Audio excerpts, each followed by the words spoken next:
So I'll do a soft open and then I'll turn it over to you and introduce you. Okay? All right. Sounds great. I just totally had a pregnancy brain fart. Got it. Okay. All right, ladies and gentlemen, we are rolling into another episode of the Candace Owens Show. So I've noticed this thing recently. I live in Washington, D.C., and every time I get into an Uber car, the Uber driver happens to be an immigrant from Africa, and they are all conservative. Every last single one of these African immigrants is conservative. And they usually recognize me and they start a conversation with me about Black Americans. And the conversation usually ends with them asking, what is wrong with Black Americans? How could Black Americans possibly view themselves as oppressed? And I often think this as well. Maybe the problem with Black Americans is that we have actually no connection to the continent of Africa. And at the same time that we are squealing that we've been taken from our homeland, we have no idea what actually goes on in Africa. I'm very excited about having this next guest because she is an immigrant from Africa and she's lived in America for a very long time. And there is so much for us to delve in here, so much to learn from African immigrants. And I hope that all Americans, but especially Black Americans, listen to this episode. Melissa Tate, welcome to the Candace Owens Show. Thank you so much for having me, Candace. So I do want to give the audience a background. You actually have a very big Twitter profile as well. You are at The Right Melissa. Yes. And I remember when I was getting started and kind of looking at what conservatives were Black, you were one of the accounts that I followed right away. Right. And I had no idea that you spent the first 17 years of your life, 19 years of your life in Africa. You do not have an accent. So when you told me this the other day, I was like, what? And you're from, of all places, Zimbabwe. Yes. Zimbabwe, where Robert Mugabe was the prime minister. I wrote down the dates from 1980 to 1987 before he became the president in 1987. And that ended in 2017. And there is no better person to talk about when you're talking about the harms of socialism and how swift it can happen than Robert Mugabe. So I just want to start with what was it like when you grew up in Africa? Okay, so basically, growing up in Africa, my story begins in a small town a small town called Rusape, and there I grew up as just a young kid that loved living in Zimbabwe. My mother later moved to the bigger city, which is Harare. And Harare is was a beautiful city, very cosmopolitan. There were people from all over the world because it's such an amazing city. It was very cosmopolitan, and there was a lot of great weather.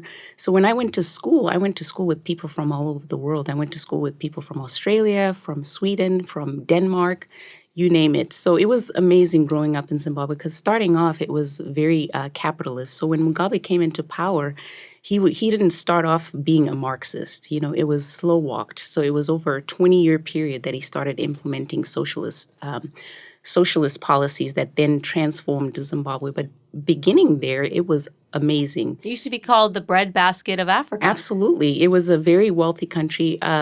Even people from neighboring African countries used to come to Zimbabwe to migrate there for a better life. So I couldn't have asked to live in any other place in the world but to grow up in Zimbabwe. It was very peaceful. I used to walk to school, walk back from school like miles and not have to worry about being kidnapped or anything like that. It was just a beautiful, peaceful country. And you have family in Zimbabwe today? Yes, I do. My mother lives there. And your mother still lives there? Yes, yeah. And is your mother still growing up in that peaceful, beautiful country? Absolutely not. Right now, it has transformed into something else. With the passing of President Mugabe, we now have a new president who is probably, if it's possible, worse than Mugabe as well, because he's also a serious Marxist. There's a lot of Chinese influence that has taken place in Zimbabwe. I would actually call it more like colonization by the Chinese, and it's absolutely terrible what's taking place there. So when Robert Mugabe gets elected, what is his rhetoric? How are we starting? It's a great place. Everyone's happy to live here. We're called the breadbasket of Africa. And I know that he started efforts, expropriation efforts. And it was, what was his rhetoric? How did this begin, this sort of Well, socialist, Marxist? So to begin with, he was all about reconciliation with the white community because there is quite a significant white population in Zimbabwe. So his rhetoric started out as reconciliation with the whites. So when I was growing up in Zimbabwe, there was no racial tension like animosity. It was all about reconciliation and everybody moving forward away from the past of colonization. So that's how he started out. But as time went by, the corruption that he had instituted within the country, his ministers were stealing millions of dollars from the people, and his war veterans, they blew all the pension funds. So now what was taking place was the economy was starting to fail, and his way of taking attention off himself was to start this Marxist rhetoric against the white farmers. So he started telling everybody that your problem is not me and my corrupt ministers. Your problem are the white farmers. They're the ones that have taken your land, and this is your land. So that's who you should be looking at and not me. Oh, so this is so playbook socialist. It's Exactly. actually the government is corrupt. The government is taking your money, but let me go ahead and start issues between the proletariat Exactly. and the wealthy people. And that's what I start to see in the United States. And that's why it's so familiar to me. I'm just like, wow, okay, this is starting to play out again. Yeah, actually, right when you were just saying that in the beginning, it was, we need reconciliation, we need to move forward. I instantly thought of Obama. Right. Because that was sort of like, that was the guy. I That's remember how he crying the night that he won, being like, finally, we're all going to come together. We're going to move forward. Exactly. And not exactly what we got. Absolutely not. The same way his rhetoric started changing, Obama's rhetoric started changing and becoming more about black versus white. So did the people of Zimbabwe fall for this rhetoric? Well, a lot of the people in the rural areas did. So what happened was a lot of the war veterans that had lost their pension funds, they started seizing the white farmers' land by force and killing some of the white farmers. So it created a lot of tension within the country, but it was mostly rural, so we never really felt it in the city. Mm-hmm. So in the rural areas, that was taking place. And then once that had taken place, it started creating a cascading effect because now there were sanctions placed on Zimbabwe, and it just went into overdrive. So just the policies that were being implemented, they all sounded great. It was like indigenization, giving the land to the people, but it never really went to the people of Zimbabwe. It went to his cronies. Right. It went to the ministers and all these, and they were building mansions that looked like office buildings. Right. And they were living like that while the rest of the population was living in abject poverty. I mean, unemployment went to 80%, if you can even imagine that. I can't wrap my head around that. The inflation rate was, it started out at 7,000% inflation rate, and then it went to 250 million% inflation. I can't comprehend. I do not have the mathematics skills to comprehend that. An inflation rate of 250 million. 250 million. So he comes and he says his cronies, he's got his ministers, they're doing bad stuff, and people are going, hey, what's going on? And his effort is to say, white people. Look at these white people. They've got your land, and we've got to expropriate it and take it away from them. And of course, if you're a citizen, you're going, maybe that's it. Maybe that is the issue. Right. We need to take this land away from them. Exactly. And of course, the irony of the Mugabe story is that it doesn't really work that way. Expropriation effort is something that we're starting to hear a lot of that rhetoric.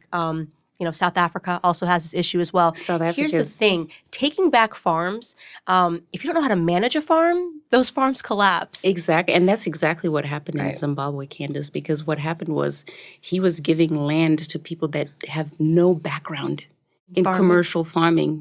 A lot of them were subsistence farmers. They were not commercial farmers. So he was giving them land.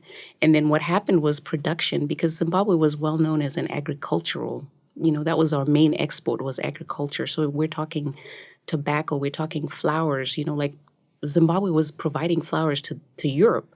There were planes that were flying out of Zimbabwe to Europe every single day with flowers. So this was what was bringing money into the country, and it was creating jobs. So all those things started to fall apart because what happened was those farms, because they were seized, the production of all these tobacco and flowers and all, it went down by like 40, 50, 60% until it came to a point where, Zimbabwe was not even making enough money to sustain itself. Wow. And it just started to collapse and crumble. So you're looking at people who have like for example, my mother, she had invested, let's say, for example, like in a 401k, she had like an equivalent of what would be like, let's say, $200,000. And then she wakes up one morning and finds out that her $200,000 can buy you a chicken at the grocery store. And that's what we lived through. And I remember we used to sit in fuel queues. You would go into the supermarket and there was nothing on the shelf because Mugabe was trying to put price controls on the food. So, when you put price controls, people are not going to, engage in that because let's say you're a farmer or you sell chicken or whatever, and then the government says that you're supposed to sell your chicken at $5, but it costs you about $6 to make it. So you're not going to put your chicken in there. So it created a black market of food. So you had a chicken dealer, you had a bread dealer, you had so it was crazy. It was egg crazy. dealer and all eggs, of this. Basic things. You would walk into the supermarket and there was absolutely nothing on the shelves. So let me ask you something. When you hear now, and especially in California, I think they're leading the charge on this, we're going to put together a committee. And California is getting real close to, socialism, Absolutely. We're going to put together a committee to talk about reparations. Do you hear, when you hear that, like, government is corrupt, government is running out of other people's money, and now what we're going to do is we're going to start to pretend that it's the white man's fault or it's because of 400 years of slavery? And that's what it is. When I look at reparations, to me, it sounds like the land reform program that we had in Zimbabwe. You're talking about, taking money from other people and giving it to other people to right a wrong from the past. Mm-hmm. And I don't believe in that. I believe in moving forward.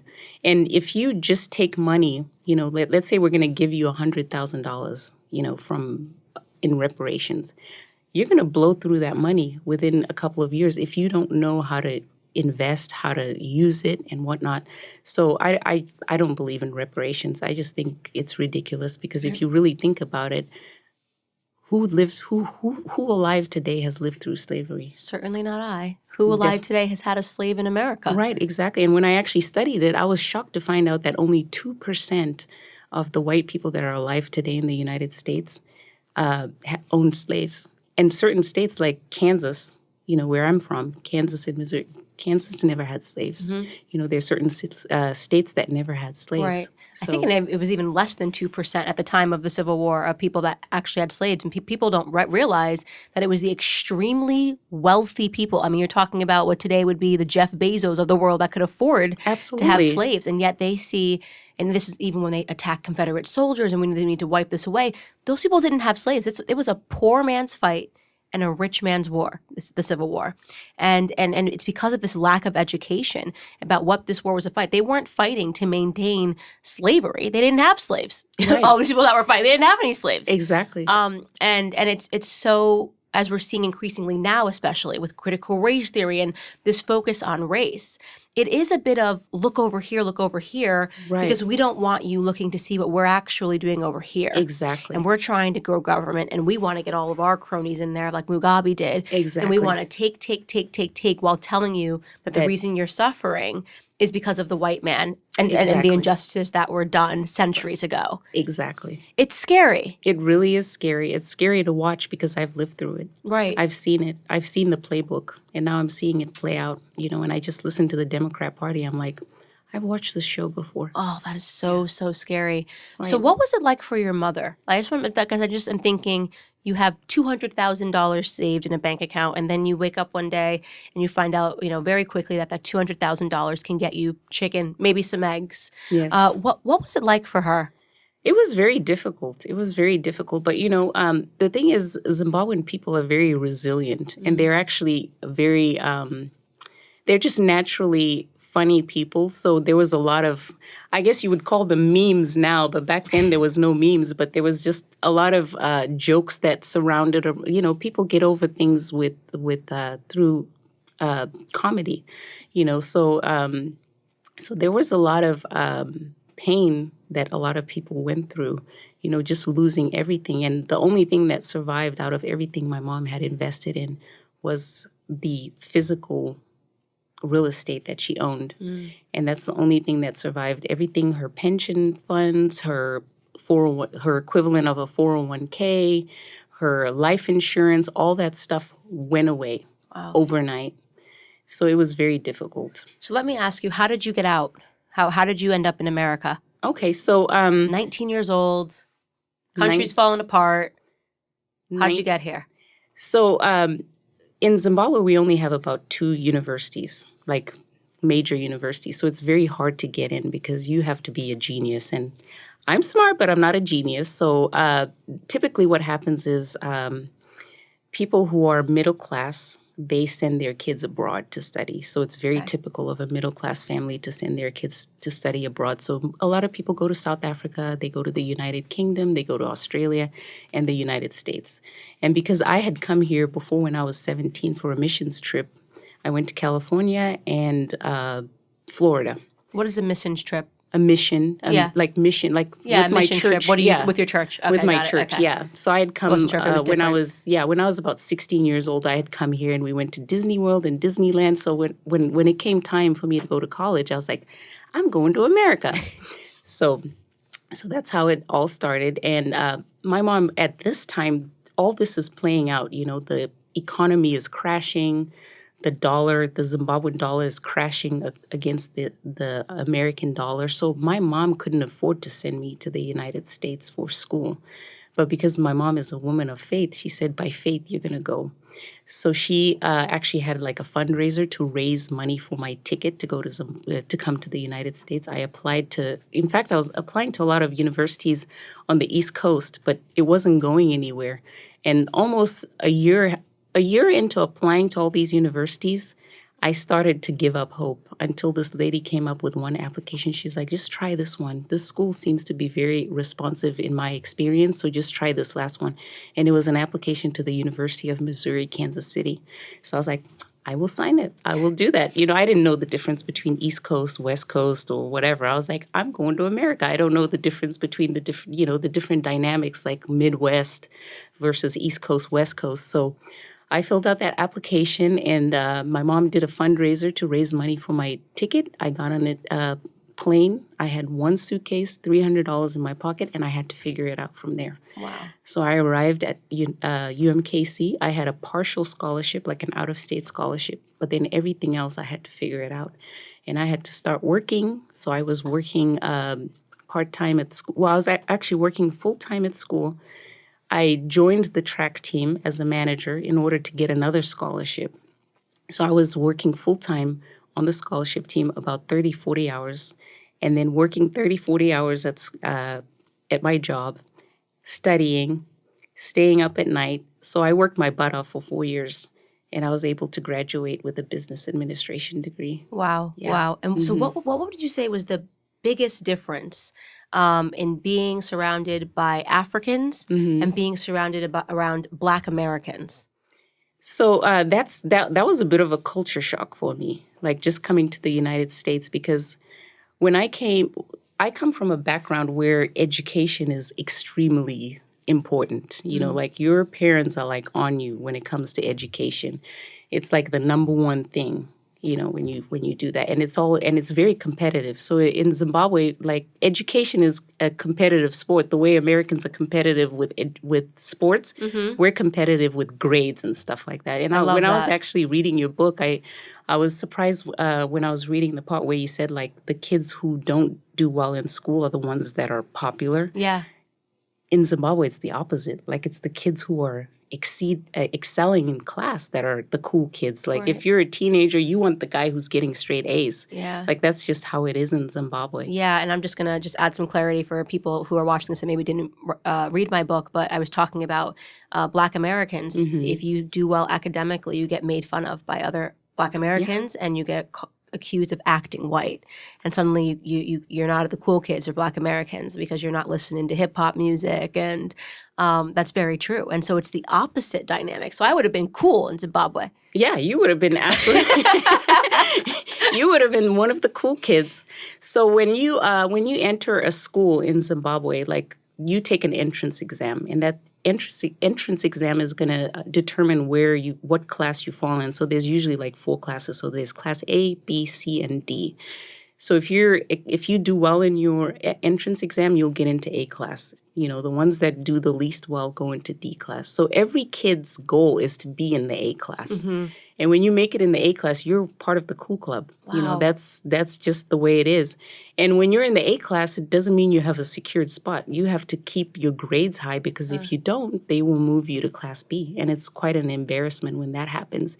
And the kids who are in B are trying to get into A. Right. So you have to keep constantly competing. You're constantly competing. And then also, like, when you take exams during school, when the teacher marks the exams and they put your grades are posted up for everybody to see. Mm-hmm. So when you go look for your name, you're hoping you're at the top, not at the bottom. There's nothing that gets Black liberals more upset with me than when I talk about the success of Black immigrants from Africa, academically, in their careers, professionally. I think Nigerian Americans are the most successful immigrant group. And I'm sitting here looking at this going, guys, don't tell me that it's because this country's racist. Right. We've got some culture issues. And that's why I went into that in my book, because I was like, I know how we treat intelligence, how we treat academic success amongst, Black Americans. And it is true that Black American students fare better in an all-white classroom than in an all-Black classroom, because they're allowed to be smart, and they're allowed to try, and there's a competitive environment around them. Right. Whereas for whatever reason, amongst Black Americans, it's seen as a betrayal. Wow. You've betrayed your culture because you're talking like the white man.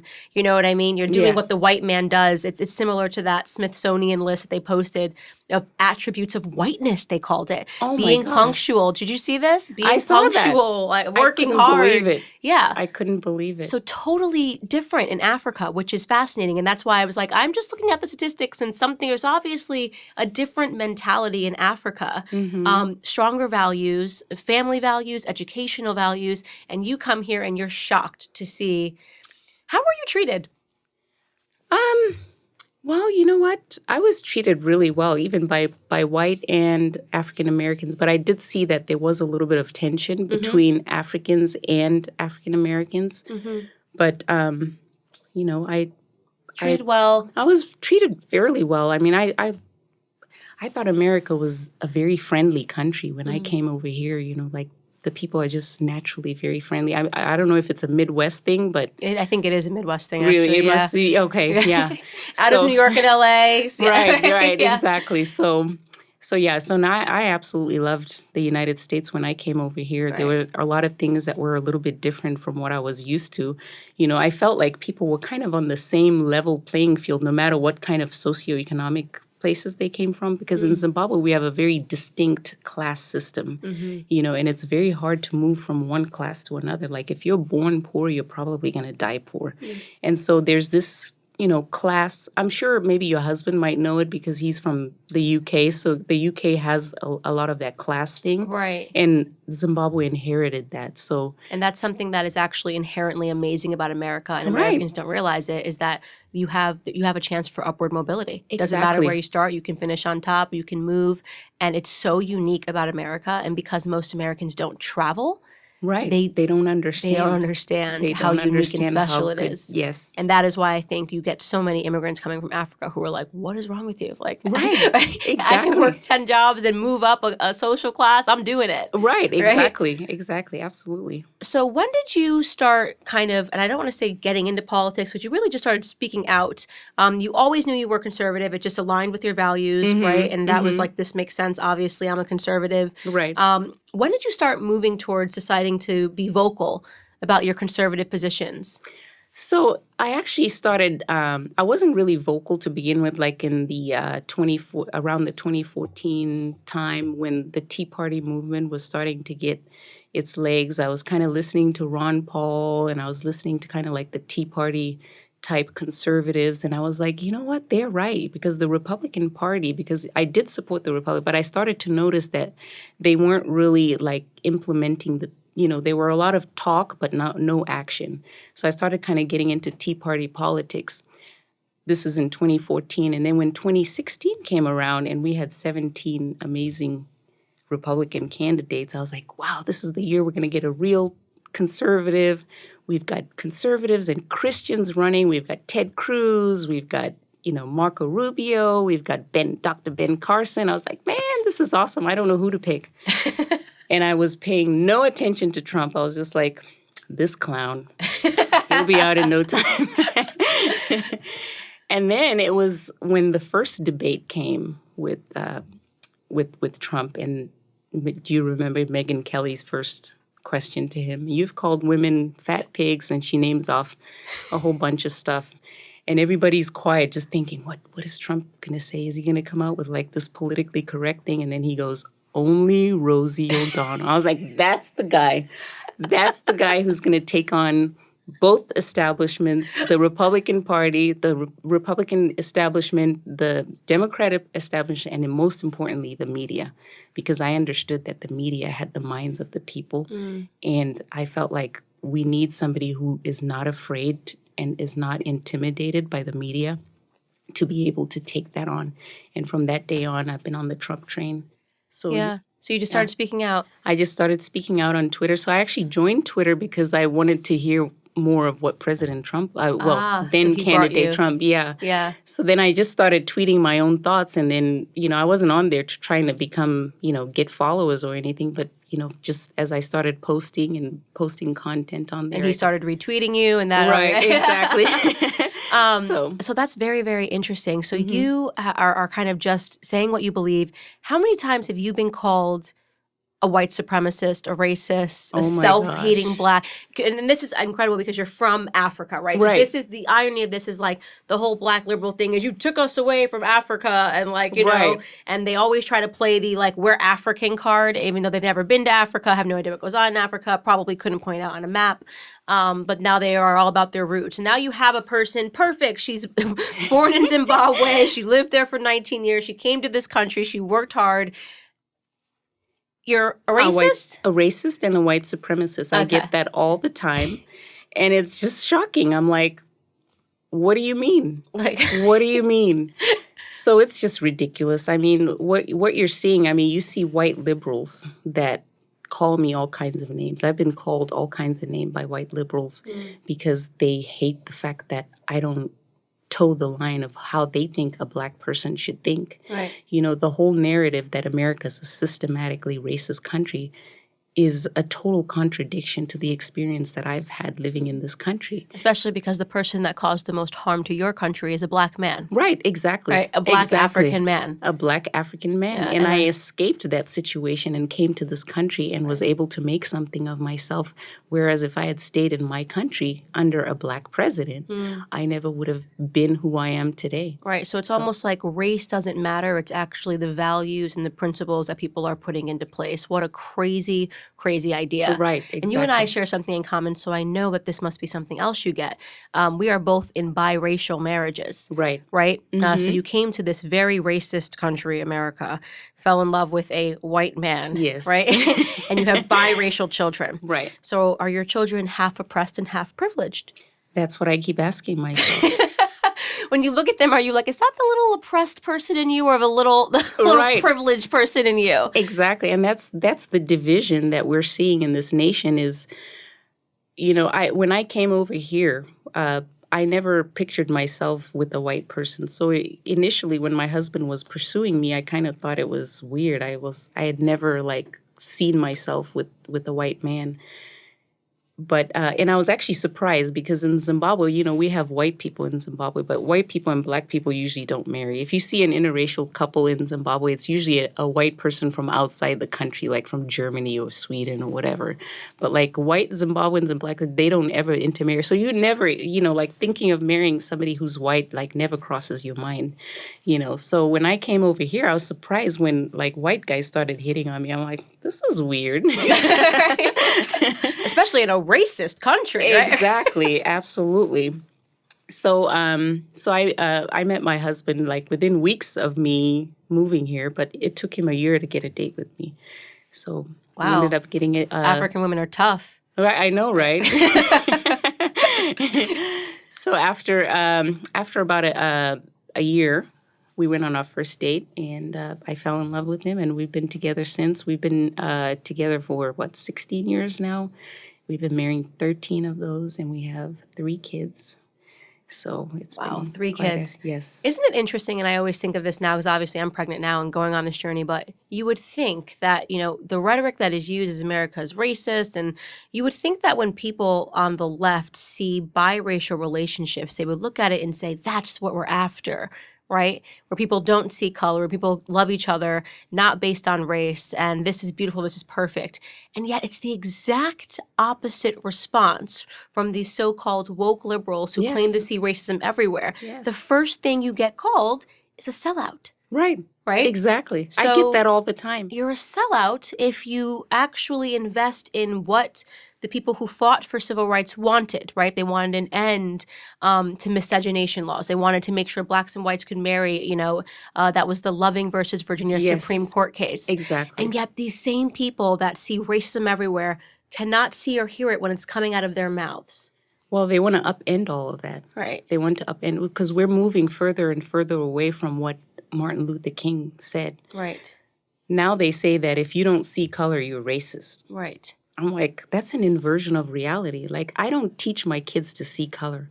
I teach my kids to see the content of somebody's character. Mm-hmm. And that's what it should be. That's what Martin Luther King said. Like, it was actually funny because I don't talk about race with my kids because it's not an important thing. It's not about what color you are. It's not about your race. It's about who you really are. So it was funny because my kids, they only watch PBS because I don't let them watch a lot of garbage. But now I'm starting to be careful about that. But there was a show that came on. They said, oh, on Friday, we're going to have a family night and we're going to talk about race and racism. And my kids are like, Mommy, they said they're going to talk about race. What's race and racism? Yeah, isn't that wonderful? Son, and my kids are, he's 9 years old. And I'm like, should I even start talking about this conversation? Yeah. So I just, the whole race thing, like seeing color. It's being taught by adults to children. Exactly. And it bothers me, and I'll add, when people say, oh, I had to sit down, I had to talk to my child about, and I've seen this a few times. I saw this even if you remove race, when Hillary Clinton lost and I had to explain to my daughter, that she could still be something. I'm like, if your daughter ever had all of her hopes and futures invested in one woman, you put that energy on your daughter. Right. Exactly. I didn't care about politics at all when I was 5 years old. Exactly. Why would I have boo-hooed or cried if Al Gore, I didn't care about any of that stuff, right? Exactly. So it's you're putting that energy on your children. And it was similar when people kept saying, how did you explain, the George Floyd tape to your, what it was like as a Black person watching this and seeing themselves? And I kept saying, I didn't see myself. Right. Exactly. I don't have negative interactions with the police. I've never been to jail. I've never been to prison. I haven't spent multiple stints. So why are you telling me that I need to see myself in every Black person? Right. Do you get what I mean? Like, exactly. Why would I see? Do you as a white person see yourself in every white person? As a Hispanic person, like, does every Hispanic person go, I see myself in Pablo Escobar? Right. Right. They don't, and that mindset only exists for Black Americans. We're supposed to see ourselves every time a Black person gets into trouble. And that's another thing that I noticed. The difference between Africans and African Americans is that I've noticed that African Americans, the number one thing they see themselves as is being Black. Yeah. And that's different from any other race. Like, a lot of people identify with so many things, like what they do, where they're from, a lot of things like that. But then the number one identifying factor I've noticed in African American is I'm Black. Like, that's the number one thing. Mm. Like, for me, the number one thing in my life that I identify with is my faith in Christ. So I'm a child of God. Like, that's the number one thing. And then I'm a wife, and then I'm a mother, so, and then race, I'm Black. Or I happen to be Black. I always say that I happen to be Black, but I've never thought that I had to adjust and have this entire identity and see myself in all of these other people because I'm Candace. Right. Exactly. And it's individualism, right? Yeah. So what the left is teaching Black people is to be collectivist. Mm-hmm. So it's that same narrative, that collectivism. And that's all socialism. That's what it's all about. You need to see yourself in every single other person. And I'm a true free market capitalist. I believe in the individual. I believe that I don't see myself in my sisters. Right. I've got 2 sisters close to nature, the close people to me, and we are so different. Exactly. And we make different decisions. We make different choices. Mm-hmm. And I think that that's the only way forward for all Americans, right? Exactly. To realize the importance of individualism, lest we end up like the Zimbabweans, who, by the way, did the media play a big role in the Mugabe thing? Or Well, was it? in Zimbabwe, we only have one channel, one Zimbabwean channel, and it's state-run. So everybody knows that everything that comes out of that channel is coming directly from the mouth of the president. So everybody knows it's propaganda. Wow, you guys don't even have a free Not media. really, no. What about like now with YouTube and all this stuff? Is there like what? I mean, I sound so ignorant, but like, are you guys able to have like? Could you be Melissa on the right in Zimbabwe? Yes, I could. Yeah, so we did have other channels, which was mostly like cable, so it would be like American media and whatnot. But I'm saying like the Zimbabwean channel itself, Right? It's just one channel, and Yeah. it's state run. So everybody knows that what's coming out of there is basically propaganda, and that's why I know when I come here and I see a media, I can pick up on the fact that it's propaganda, and I feel like Americans don't really understand the fact that our media is not free press. It's propaganda for one party.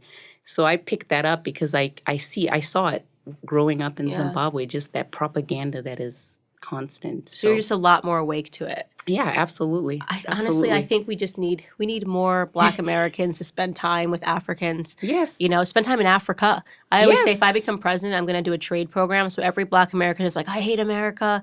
You took us from our, I'm going to be like, we're going to take you right back to you're right. We did that. We're wrong. And we're going to bring you right back to Africa. And we're going to do a swap program. So for every person that's complaining about America, there's an African that can't wait to get to America and would die for the opportunity. It would transform America. Yes, it would. In seconds. It would. Right? Absolutely. Absolutely. You have a book coming out, and I want to get to this. It is called Choice Privilege. What's it about? Okay, so basically the book it says white privilege, and the white is crossed out, and I write in choice, because really it's about the choices that you make, not the color of your skin, that determine how well you do in life. My mother has always taught me that when you make good choices, that is what's going to determine where you go and not the color of your skin. So the book just follows kind of my experience of being Black in America, but being a Black African in America. So the contradiction, just basically talking about the contradiction of the whole narrative that America is systematically racist and oppressive, and the contradiction of the life that I have led, you know, coming from Africa and being Black in America. So that's what my book is all about. Well, I hope people go out and buy it. I hope that your platform just gets bigger and bigger and bigger, because we need more voices like yours, because they really can't strip away your Blackness or your identity, because you've lived through so much and you've seen so much. Exactly. Melissa, thank you so much for coming on. We wrap every episode by allowing you to leave a 2-minute face message for the world. So I'm going to point you in this direction of the camera, and you can say whatever is on your heart and on your mind. Okay. Are you ready? So my 2 minutes to the world is... Wait, I have to say on your mark, get set. It's my thing. Okay. All right. Okay. On your mark, get set, world, I give you Melissa Tate. Thank you. So my 2 minutes to the world is actually 2 minutes to the American people, because whatever happens in America affects the rest of the world. So what I wanted to say to the American people is that you have a special country. Your country is amazing. It is great, and it is exceptional. And what we're seeing today with the whole racial narrative is actually a playbook that is being played for Marxism. So I wanted people to understand and recognize that this is a Marxist takeover, that they're trying to destroy the country from within. And as somebody who grew up in a country that went Marxist, I wanted to warn everybody to be able to do whatever it takes to stop what is happening. So I actually brought this. It is a $100 trillion note. And this represents a country that was successful, a capitalist country that I grew up in and I loved. And then a slow walking within 20 years, this is what could have bought you a loaf of bread in Zimbabwe. $100 trillion. So I am imploring the American people to recognize what is taking place in this nation. I don't want America to take the same path of the place where I escaped. So I would like everybody to recognize the hour that we're in this nation, and realize that we have a choice to make the right decision and to not let America fall the way that every other socialist country has fallen. Jesus Christ, amen. Amen. God bless. Amen. Thank you guys for watching the latest episode of the Candace Owens Show. I hope you guys enjoyed the conversation as much as I did. As many of you guys already know, PragerU is a 501c3 nonprofit organization, which means we need your help to keep all of our content free to the public. Please consider making a tax-deductible donation today. I would really appreciate your support.